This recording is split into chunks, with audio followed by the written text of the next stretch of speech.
So 2025 is a mark of a new generation, according to someone who does this. I forgot his name.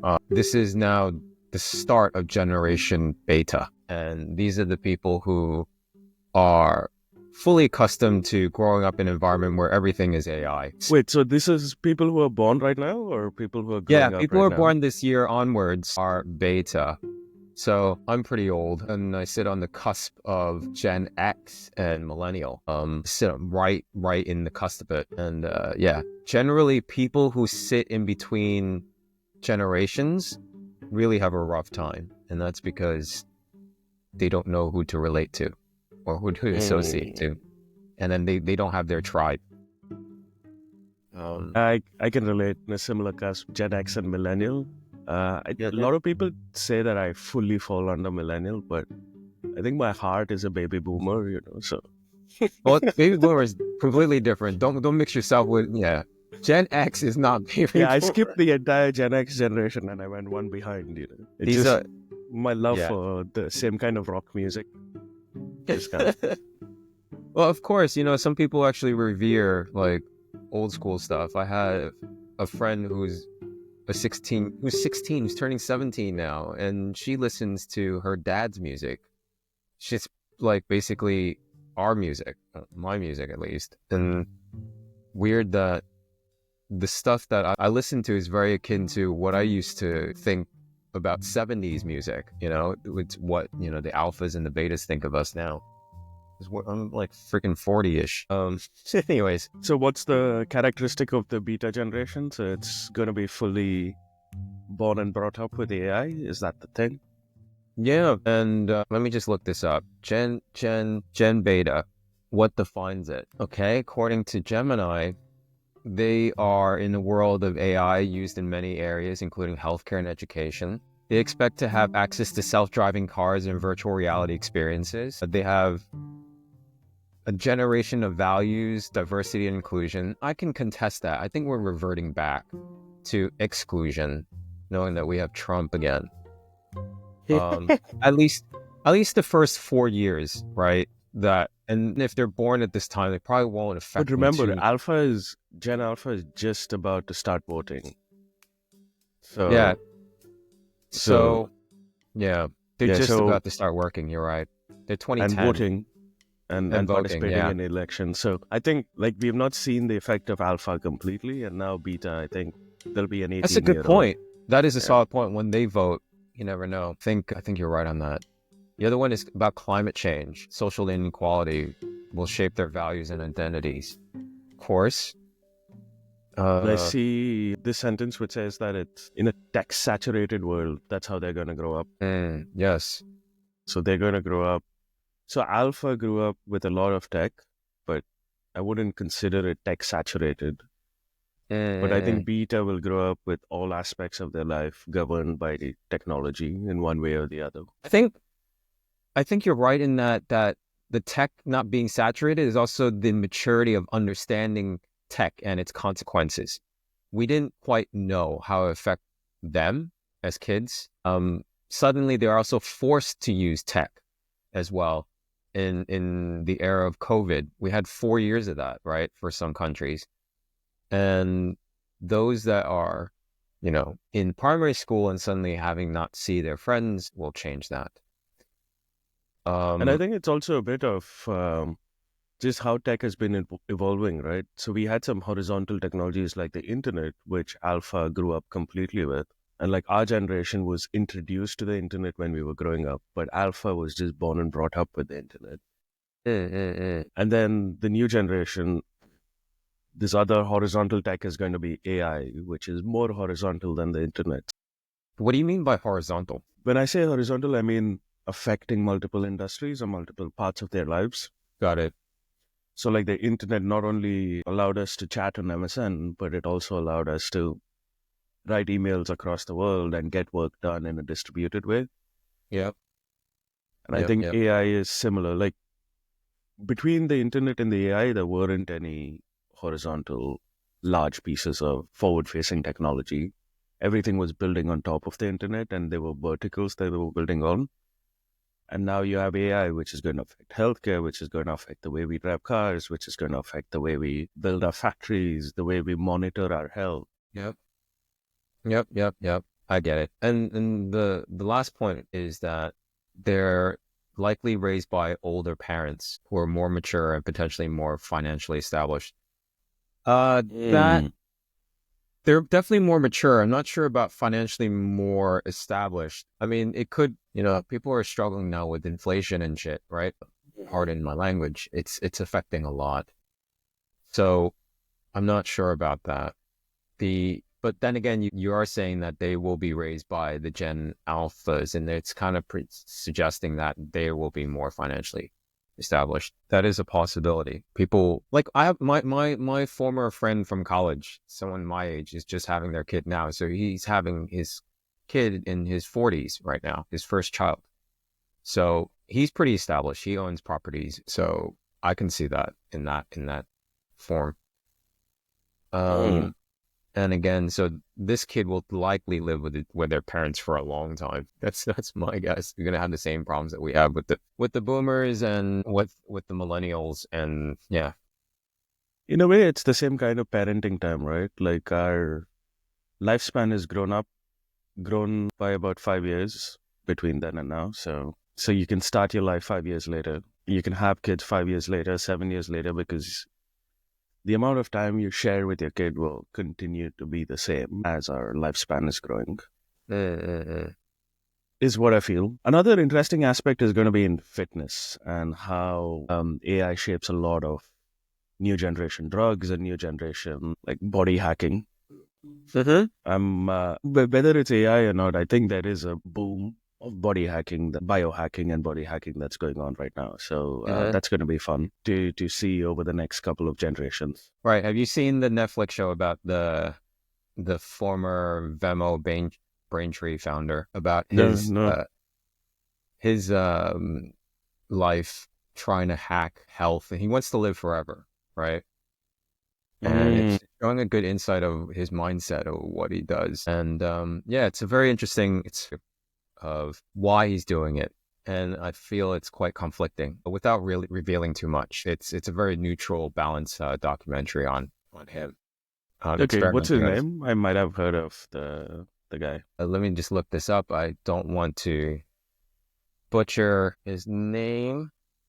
Brian Johnson. Brian Johnson. I was just talking to a friend yesterday about the Brian Johnson approach.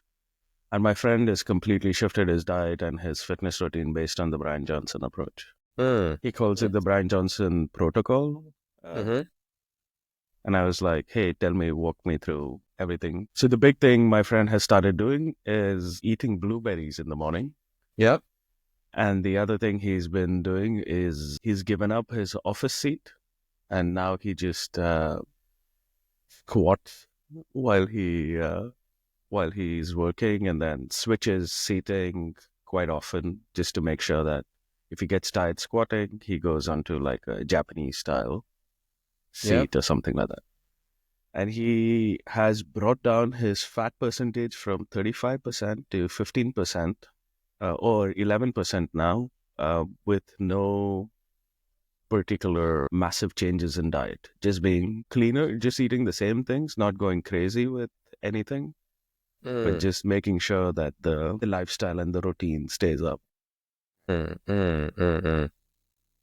Um, Yeah, I'm on a similar fitness journey myself. I've lost 18 kilograms over the last 3 months, so I'm starting to get into. So I'm still a little way off from getting into optimization mode. I'm still in loss mode. mm. I'm I think my next phase would be optimization. I think you achieved the hardest aspect of it, which is just to get started, right? That is the hardest hill to go over. And then optimizing is when you're just making tweaks to what you have going. And that's already habit forming in that stage.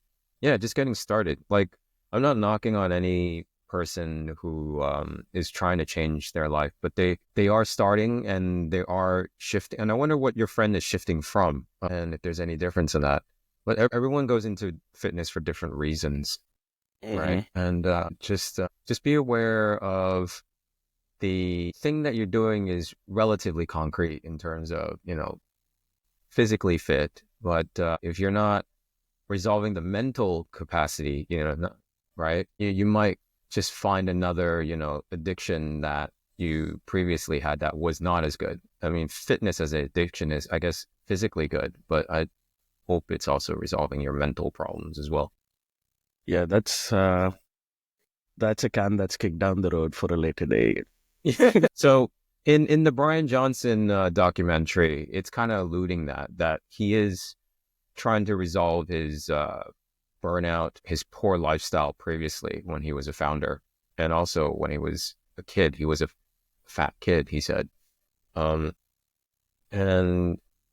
this new lifestyle is kind of like him finding sanctuary. He's kind of running away from his previous life. That's what it's alluding to. And in some ways, he's still holding on to his previous life by bringing in those elements back into his new life, such as commoditizing what he's doing, just going back to the business side of this. So yeah, it's a thing, it's luggage that it's following him, but it's something that I'm not sure he's aware of. But the Netflix documentary is kind of expertly edited towards making you realize that without actually saying it. And then it actually quotes him as evidence of those issues. Expertly edited. Interesting. Yeah. Probably edited using AI as well. I caught up recent news about how Meta released AI-based profiles on Instagram, or AI-based influencers, and it has a label. That went down pretty quickly. And you wonder, a company that is so well-funded, so many good product managers are tone deaf. What happened to user discovery? Like, if you push this idea even on paper across to a person, right, they would have a word, an opinion about it, and they would at least tweak that. But it sounds like I don't think they've done user research well enough, or isn't well enough. They probably just did a survey or something like that, or they assumed it. And what I've heard from a product manager from Facebook, a recent hire there, he said that it's actually based on his comparison from his previous job. It's heavily focused on execution rather than less on discovery. And so it's kind of going back to their old ways of just break things, as in basically build fast and break. And that was their old mission, right? Now it's about community building. But it seems like they're going back to that. Or it's always has been. And so fair enough, they release it and then they withdraw it. They have reversals. That was, I think, the fastest feature reversal that I've seen in a long time. Was it 6 hours? Yeah. So think about all the product managers that went through that. I hope that's a lesson for them to just freaking user test, rather than just let their hippos take over, or what they call founders mode now. People in founders mode, just dictate and go. But I mean, if that was a lesson that they learned, I mean, at least they learned something, right? They could afford it, right? The building, because it probably doesn't take that long for them to build such a thing. It is just an AI generated profile, is relatively quick, and then just see what happens. I think the biggest part over there was probably how they curated the profile to a specific persona. Yeah. So I don't know whether you saw any of those profiles, but they were highly curated and they gave off a specific kind of lifestyle, each one of them. And I think that might have been work in getting that over the bar.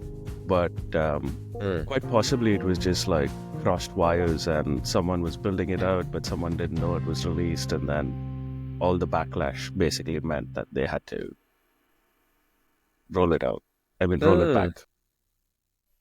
So you're saying they potentially released, hoping that it wasn't catching on, they could learn as it's being released, but it just caught wind and it went viral, etc. Is that what you're saying? And is there a lifestyle aspect? So when I say lifestyle, like they had one particular profile which was a Black mother, and she was talking about woman empowerment and being a mother and things like that. And then there was another one which was talking about something else. So each one had a specific tone of voice, let's say, in their profiles. And And I think that was where they spent the majority of research on, rather than, hey, do users actually want this? Or yeah, the fact that how do people react to that these values are completely fake and then they're not are the not actually compensated by a person. Um, Mhm. it's I mean, if it's a group of people, right? Why give it a person? Just say it's a community, right? Maybe they could have done that. A generated community that organizes everybody together. That would have been a better thing. Mhm. This is quite interesting because, of course, I thought they're trying this and they think we are that dumb. Basically, that's another thought. Because they're also removing the filters for fake news, right? Yeah, Uh, they're introducing community nodes, which I think has worked for X. mm. Which So, is allowing people to curate or people to comment. How does that work?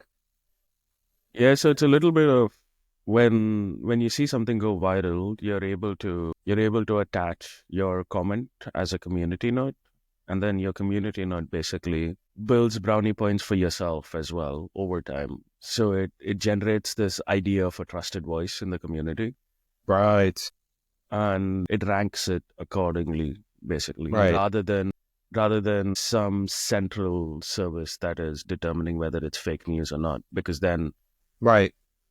a lot of control needs to happen at that level. Yep, This is yep. distributing that control, basically. So this still worries me because of it's based on, Reddit like voting, ranking up, Mhm. but it is opinions of that person. Like a person can be fully like, not fact checked and fully untruthful, but saying really popular opinions. Well, we would definitely know some influential figures in that sense, in that field, and they will never be checked. And it's just adding on to the division of Quite people. possibly, but in a certain way, it's like, so I'm on the fence about community notes, only because in a certain way it's just good to know both sides of the story, rather than just say, hey, this is true and this is not true, because then you kind of give ownership of a fact to a platform, and then the platform has too much control over what gets transmitted and what doesn't get transmitted. Okay, so it shows both sides of the story. Yeah, basically the community note is like a collection of notes from the community. Mm. It says, like, if something is viral and it's possibly untrue, it says, hey, this is possibly untrue because of so on Mm. and so forth. Okay, so we're hoping that the community size and the population of the voices are evenly matched. Potentially, yeah. And I think they have integration. So I think I saw it already on Instagram on a particular reel, where I was seeing some garbage reel as usual, and it pointed out that this is possibly fake news, and it linked me to a fact checker website. So it didn't like block it from my feed. Instead, it just linked it to a fact checker website and said why these claims could be wrong. Mm. Okay. So it's also integrating with external services rather than Facebook again or Instagram doing this Oh, themselves. okay, okay. So it's generating this plugin platform, basically for users uh, to add or tag a particular post, but also to integrate with other fact checking websites. Mm, mm, mm. Okay. Which overall I think is quite an interesting evolution of things. I think these large platforms are realizing that certain things are very difficult to moderate, and Yep. they rather just leave it to the community to figure out how I'm a glad you certain thing needs to be clarifying this because the response from what I see on Instagram, on TikTok, commenting on what Mark Zuckerberg is saying is pretty much simply just removing that filter, right? And then they do tack on community notes, but no one understands what it is, so they just assume that he's just leaning towards allowing the reflection of the recent election, where it's more they probably think they're more catering to the right wingers or those who are adept to posting just opinions. So it also alludes to making me think that, okay, these people are probably more susceptible to ads because these are not people who are into diving into the truth or done. in researching further, like geeking out. Like traditionally, geeks are the minority. Like no one likes to find out the truth. They just want their relief of, oh, I'm right, I'm correct. Like people who actually go research are seen as, you know, the oddities of society. So it's just a minority group. That was just me thinking like, oh, this is how just opinions just get thrown quite quickly and nothing gets checked across, because it's just the imbalanced society of fact finders versus those who just happily just share something of an Hmm. opinion. Yeah, it's quite an interesting space. Just on that note, on community notes by Meta, Yeah.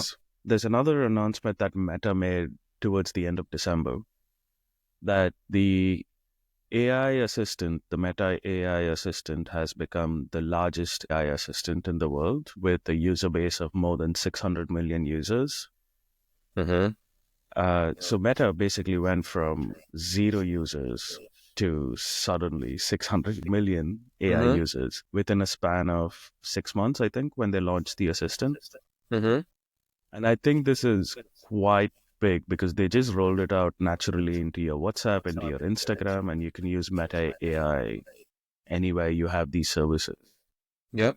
Um, And Go like on. one of the aspects of this was Meta basically built a massive AI data center, and it's continuing to build it out. And they've been training these llama models, and now they're using it within their products. Now it's going to be interesting to see how that AI ecosystem evolves. Is it going to be a little bit like ChatGPT and the likes, or is it going to be quite different given that like they already have an entry point, which is WhatsApp, Yeah.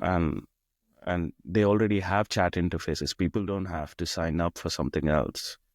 So I'm curious to see how this evolves over the next couple of months, actually. Have you experienced it? Have you used it yourself? Like, what does that do for the WhatsApp users? So for a while, I think I did not have access because it wasn't available in the UK, but now I think I do because I've seen it somewhere, maybe on Facebook. Um, my parents do have access in India, so I was using it when I was back home. And it's really, really, it's just like a simple chat GPT. You can ask it stuff. It's not as good as chat GPT for complex stuff, but basic things like make me a recipe or something like that. Oh, It just right. works out of the box. Oh, right. And, and the cool thing is like you can, if you're in a group chat or you're chatting with someone, you can tag Meta AI and ask it a question in the group chat. So you can introduce AI juice into your traditional chats. Okay. I thought it was something that you could use probably potentially like to offload, you know, the emotional burden that your parents would sometimes hound on you. Like, how do I respond to that? You know, there goes mom, right? And then it's like that's what I thought would be there for. Yeah. Or someone who's talking to you and is a complete prick, right? And this is like a bad or ex-boyfriend, you know, a bad date, right?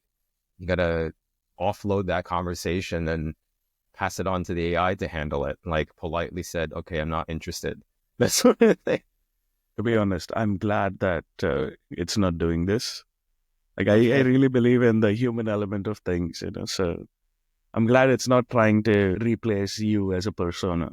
There are other services to do that, and I'm happy to use those other services for that. Okay, so it's not there yet. I have a feeling it would. Because imagine, yeah. But they do have the data required for it because these other services that I've seen, I think Persona AI or Character AI, I don't remember exactly, which can distill your personality and talk like you. They basically use your WhatsApp and Facebook history to determine your persona. So if Meta wanted, it could do it within potentially a couple of hours, you know, because they just have your data. Yeah. And then you offload your emotions and your relationships to a machine, which is really bizarre. I wonder how it'll change the world of dating as well once you start having mirror, like We super already have fast this. swipers. We already have this. I mean, Hinge offers AI assistance on conversations. I'm sure a lot of dating apps do that already. And it's just another form of catfishing in a way. Mm. Like the person eventually, you know, eventually you're going to have a face to face. Unfortunately, these days dating is just doesn't go beyond that. So it's just entertainment, really. It's just people just entertaining each other. They're not even seeing each other for the most part, unfortunately. So the people who are serious probably will not use such a thing because they know they're going to eventually meet face to face and, you know, prevent disappointment. I think this is more for the previous stage, right? This is how many face to faces can you get? Yeah. The more can you basically set out a swarm of yourselves, Yeah. mirror personalities, to basically get more of those face to faces, Well, and from that point on, it's you, right? I have no issue with that. You know, when you say swarm of yourselves, assuming that it's genuinely authentically yourself, you know? If it's a swarm of, modified version of yourself, which is not really yourself, you're going to end up eventually just being disappointed, right? Or disappointing others. And it's just, again, waste of time, which is the whole point of the apps. It's to save time, right? To be honest, like, I would prefer something that gets me, like, swipes as much as possible to get me a match, and then like, once it's a match, I'm happy to chat. I wouldn't use AI over there. So, like, Yep. my personality that would be presented would still be me, Yeah. but it just, like, opens the door to more potential options. And sometimes, like, you also don't know what you like. You think that you might not like a certain kind of person, but turns out you might. So Yeah. That's because you're blessed with the ability to be so suave and smooth in conversations. And all you got to do is just worry about the matching. Imagine the people who are crap at matching and crap at talking. So I'm just now speaking on their behalf, right? And they're... The thing is... You're making assumptions here, James, about me. Come on, don't say that. I mean, you are a hub for a reason, as in a social hub. People who, I'm just saying, that are using this to enhance their conversations, I hope that they're not just using it as a quick fix, like they're actually learning the conversation and understanding it, and it's being modeled to them on what they think it's a good way of conversation. But if they find that they can't really mimic it, or that's not them, then yeah, you got to just trust, you got to be patient, and that there are actually people who appreciate the way you talk and who you are, but it's just a smaller minority. Just going back to, when I was saying how geeks, the truth finders, they're a minority, they're a small group of people, but there are other truth finders. Yeah, just hope that the matching is good enough to figure that out for you. The minorities, that there's always someone who can cater to your quirks. Yeah. Just don't, lie. Interesting. So Gen Beta, dating is going to change.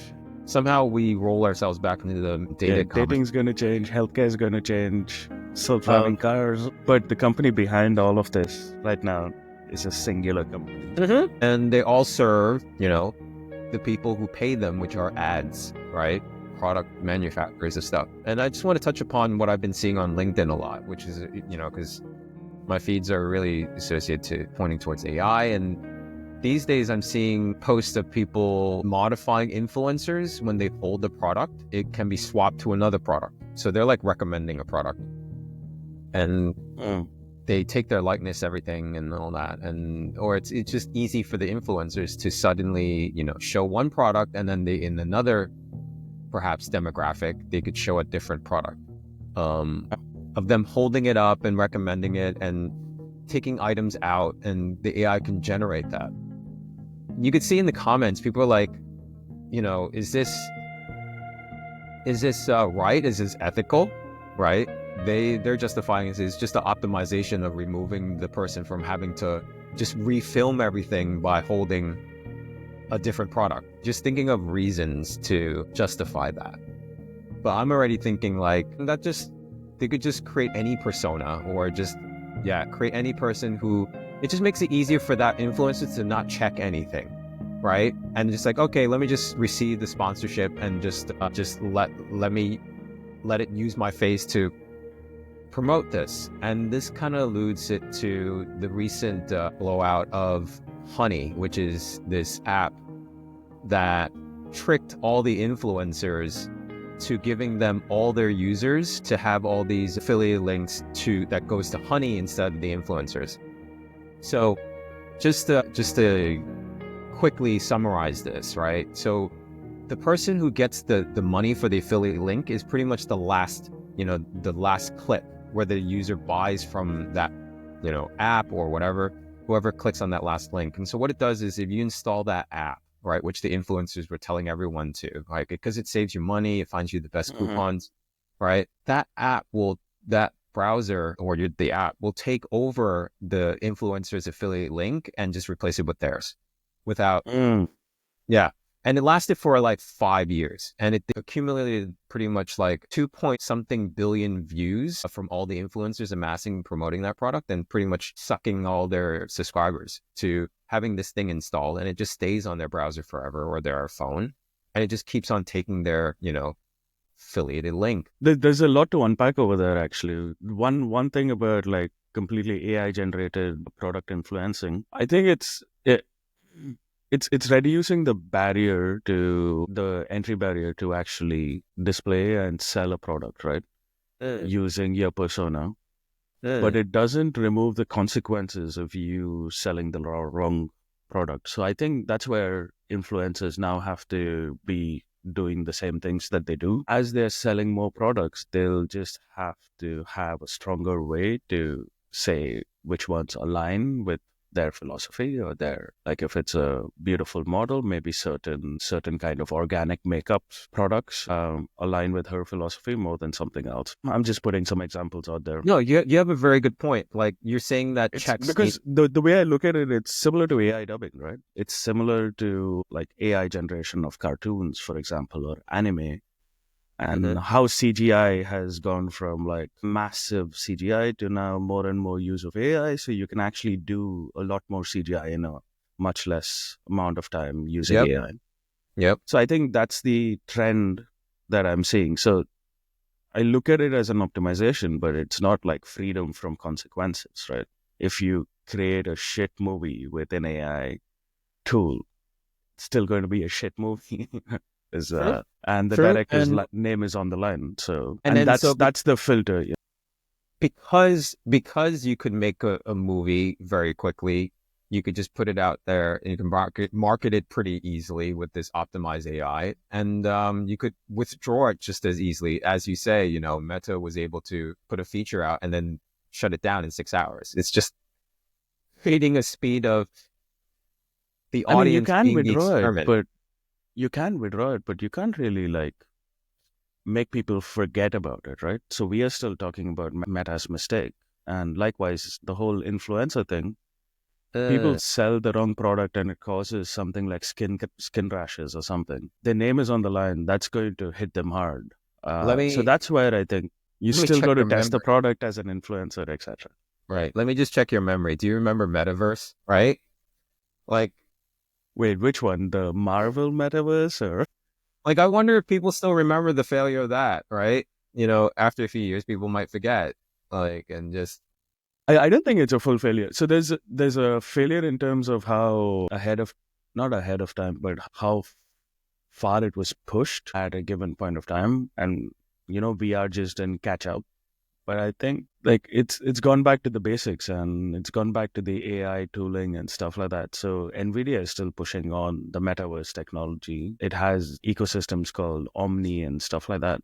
And that's just going to give more players the ability to participate in a concept which is similar to a metaverse. And then we got to see where it goes. I think it's not reached that critical point that ChatGPT reached with AI a couple of years ago, but the ecosystem is soundly evolving, in my opinion, and it's still going forward. And every AI tech generation brings benefits to the metaverse as well, because just rendering is improving and all these kind of technology benefits that you just get from improved GPUs. Speaking of GPUs, so this is the announcement at CES by the NVIDIA founder. He presented this new gadget, this basically data center in the palm of your hand, product called Project Digits, right? And it's promising, or at least people on LinkedIn are interpreting, or people on YouTube are interpreting as you get the ability to train your AI models at home, which is the equivalent of a whole data center, right? That's what they think. Now, the reason why I say this is that with skepticism is because they're charging just $3,000 for it, right? Like the highest spec video card that NVIDIA makes cost about $2,000, right? That's just one video card. And I wonder, does it have that, level of capacity as this thing that they're presenting? Because it sounds like, okay, one video card, more like one GPU, or maybe it has like multiple cores, right? Does it still represent, so this is my question, is it still evenly, matched to what this new gadget, or is it something completely different and you can't really compare the video cards that you guys use to run AI models to this thing? Like, what benefits does this bring, and is it really that, cheap? Like, has he made it is it a game changer in terms of that? And will it affect his own, video card sales for GPUs? It's interesting, right? Let's unpack it, right? So let's come to the other announcements NVIDIA made in a second, but this one let's zoom into, which was the Digit supercomputer. Now, going back in history slightly, not in history, but over the last couple of years, there's been a lot of talk about a home server for AI. And there was an idea that was proposed by the guy who was the first iPhone hacker. I forget his name.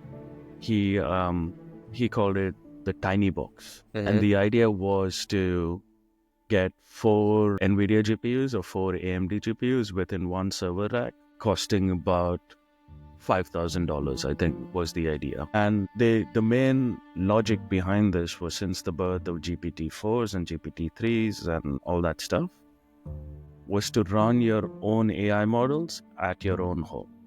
Yep. So the idea was that every home in the future has whatever, solar power, etc., has a battery pack, and along with the battery pack, next to it sits a home server, which runs all the AI required for that home, whether that is chats that people are chatting or whether that's home automation, right? So that's generally the vision behind these home AI servers. And one thing it allows you to do is that it allows you to send your requests. It allows you to sandbox your requests within your home, so you're not sending data elsewhere and you're not in the mercy of someone else.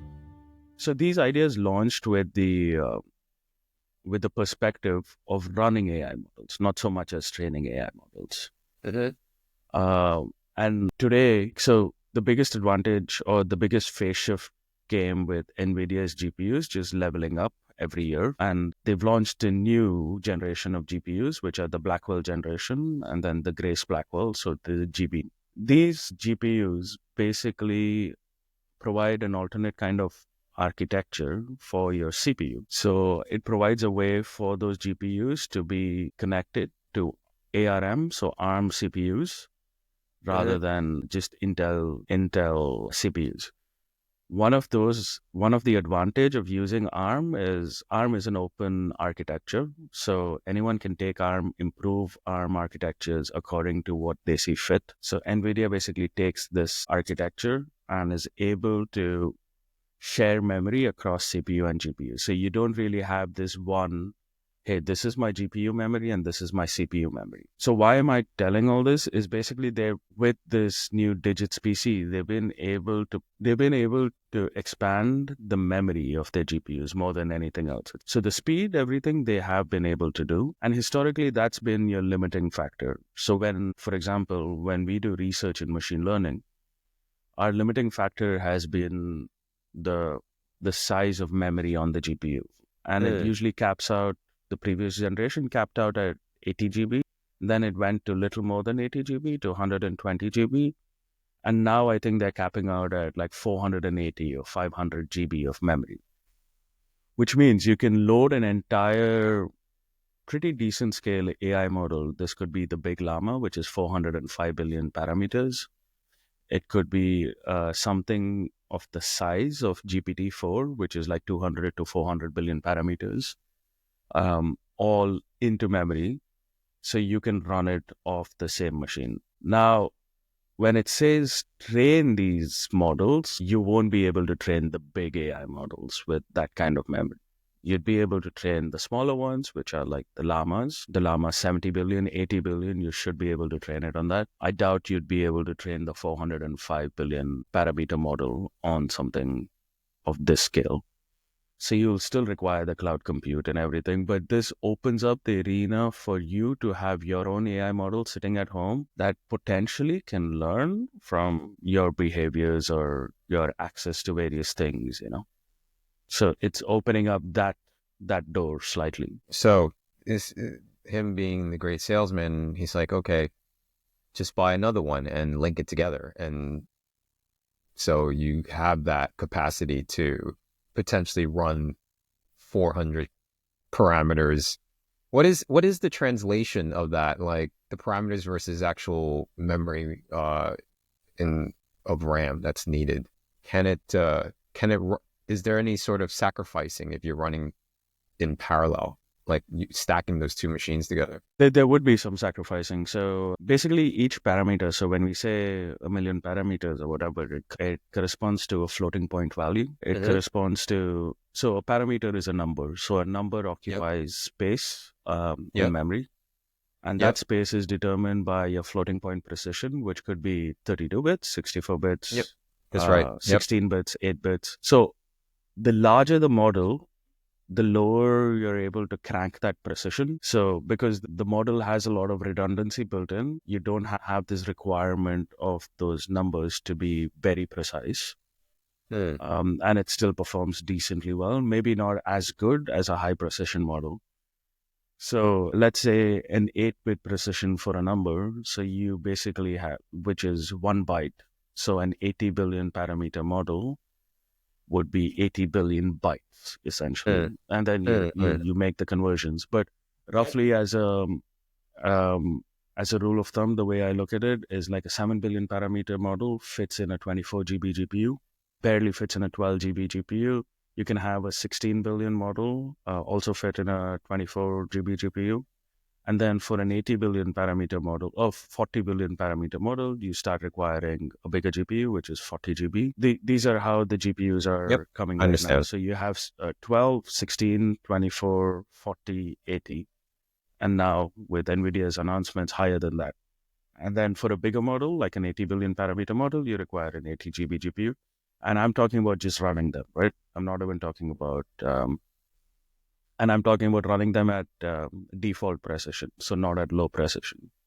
At low precision, you can run them in lesser compute. But just for perspective, right? So the other aspect, one aspect is memory, which has always been the bottleneck.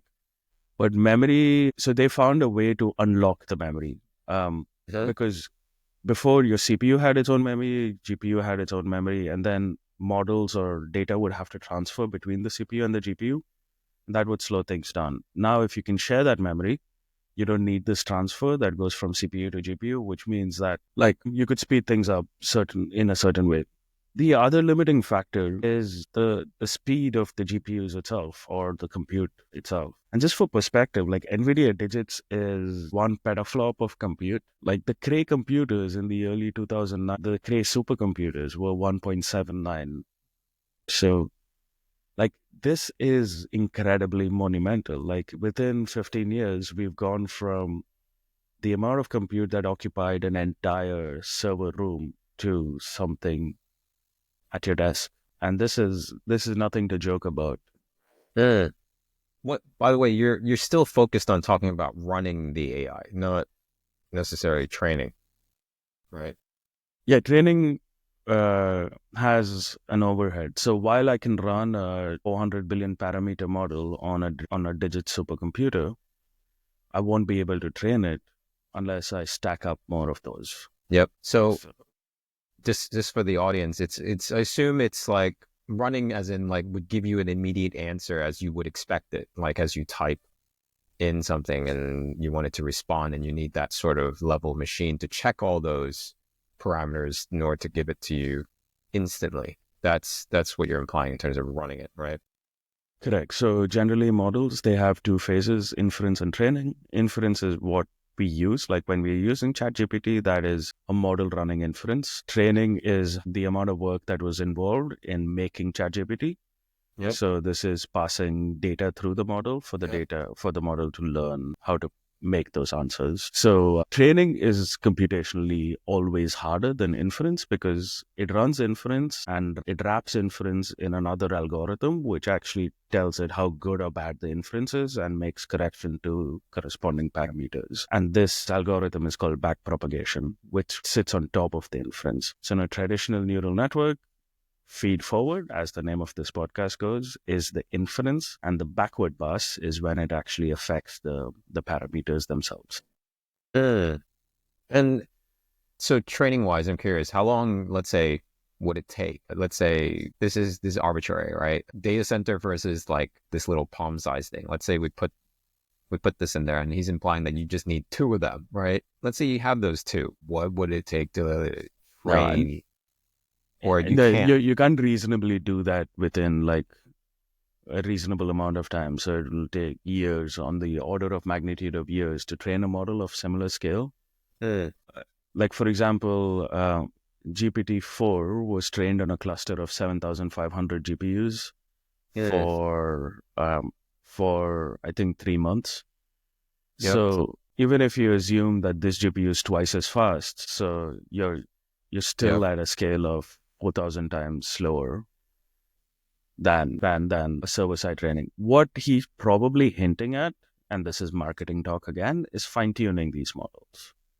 Okay. So you're able to take a llama that has already been trained on a lot of data, and you're able to fine-tune it on specific amounts of data, and that is fairly quick. You can do that within a few hours or days. So, and this definitely opens the door to that kind of model hacking. Okay, thank you for that. Thanks for clarifying that and cutting through all the marketing jargon, because people actually believe that they have like a data center in their palm of their hands, right? Which to me is quite crazy. And then, well, okay, if you have like one video card, their fastest video card, like how does it compare to the power of this thing, this Digits project? Is it 2 times? Is it like 2 GPUs in one, or is it just the same GPU, but it's now linked to the CPU and hence it has additional memory? It's just the same card with more memory. I don't know the numbers specifically, but basically it does have their GPU inside it, right? So the Digits supercomputer, or whatever they're calling it, is just their GPU in a box. Yep. So Got it. as compared to their own GPUs, like it's the same speed because it's their GPU that's running. It's a specific variation of it. They call it the GB10 supercomputer. Yep. Super chip, sorry. And basically what that means is it has a specific configuration where it knows about the CPU and everything else. Okay. They also have the whole family of Grace Blackwell chips, which are AI data center GPUs, which are potentially similar, potentially more powerful than this one. Okay. So imagine data centers of this racking multiple of these GPUs up. It is quite powerful. It's just some sort of statistical fact for all the geeks out there who are interested. I've found that the US has the most amount of data centers in the world, right? 3,000 data centers, right? Physical data centers. And the next biggest country has about 300, like that. It's a different, huge order of magnitude. And so what it's doing is actually providing these services, your Azure, your, AWS and all that, these sort of services. It's being outsourced it's being consumed by the rest of the world. And so in a way, it's printing out money from the rest of the world, and it's able to provide that. And the thing is, US still has a lot of cheap real estate for, in the rural areas for them to build. And access to cheap energy wherever required. That's right. Cheap energy, because of US also produces their own energy, as we discussed in the last podcast about this, and building nuclear power plants to power it. Yeah. So I think there's one thing that we need to understand about this whole NVIDIA ecosystem angle, right? NVIDIA, the way I look at it, is going in 3 directions or multiple directions. One market they want to continue servicing and they're continuing to build GPUs for is the gaming GPUs. They're adding more and more AI tensor cores. Tensor cores are basically mathematical multipliers, essentially. into these. So they're allowing these gaming GPUs to serve a world of more and more natural AI in people's computers, right? This could be their Windows PCs at home where they have a small assistant running, or something basic as upscaling your video or cleaning up your video. These small AI features now are better supported by these GPUs. These are consumer grade hardware, right? On the other side of things, they are doubling down on data center GPUs as well. These are for people, for companies which are building AI models. They want to rent GPUs in various data centers. And NVIDIA's, let's say, release of GPUs in this ecosystem has actually had interesting knock-on effects as well. Now you see more and more GPU clouds, where before it was mostly governed by the big three, that was AWS, Azure, and GCP. Today, you see more and more smaller players emerge because they're able to order these GPUs and set up a data center fairly quickly. Whereas an Azure or something has to get rid of all its older GPUs, or so they make orders on the scale of much larger quantities. So they're not able to provide the same kind of price performance ratio as the smaller providers. And NVIDIA actually actively invests in a lot of these smaller clouds. So it is looking to open up that ecosystem. So you have one angle, which is data center GPUs, which helps the big players, the small players. You have the gaming GPUs, which help consumer grade hardware. And then they're releasing a lot of tooling using, so this is their software stack, which is their ecosystem play. They're releasing a lot of tooling using these components.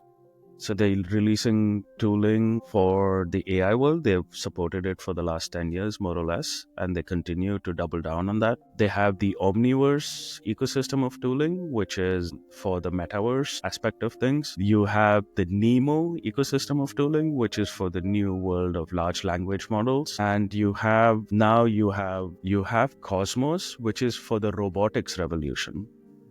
So all this is how NVIDIA wants people to buy into the software stack and as a result get stuck on the GPUs. And that's the angle that NVIDIA is looking for, both from a consumer point of view, where CUDA has been mind-blowingly useful for gaming hardware. And then you have on the other side of things, CUDA useful for AI. And that's how it's setting up this lock-in, basically. Okay. Right. It is pretty much created an ecosystem where one translates to the other and it's a whole workflow. Interesting. That is pretty much the classic business model plan where, Apple gets you in, with the iPhone and keeps you within their own environment of apps. So yeah, one play with digits is just to open up that ecosystem to smaller players. And I think that's one thing that they're actively doing, you can see with their GPU stack. And also, so it's really catering to small businesses, smaller players that you're saying, smaller companies. Is it quite, can a consumer do this? Are we talking about, someone, an individual at home can do something, or do they still need to be? Yeah, in a way, you're right in that once I assume these small businesses keep competition up, and so that it could become more affordable to have access to these services. And so data center ownership is still a capex heavy thing. So when I'm saying smaller players, I'm talking about the scale of $1 million of investment, at least, so you can buy about 500 to 1,000 GPUs. That's the scale that I'm talking about. I think the main thing NVIDIA is in it for is basically so that their direction doesn't get driven by GCP, AWS, and the big data centers. Rather, as their market is increasing, they get to drive the future rather than get driven by the cloud providers. So they want to sit at the forefront of this rather than just be a hardware provider. And they be software, etc., and just the entire. They want to build the ecosystem and define the future of AI. And I think they're doing that pretty well so far with their stack. Okay. To be continued on that. To be continued. On that. Shall we, on that note, shall we finish this podcast? Sure. So, folks, hope you enjoyed a good one this time. So this podcast was all about Gen Beta and how the AI revolution is powering up Gen Beta. But underneath that, how one small company, a $3 trillion company, is powering that revolution. Thanks, folks. Thank you. Thank you for clarifying everything. Thank you.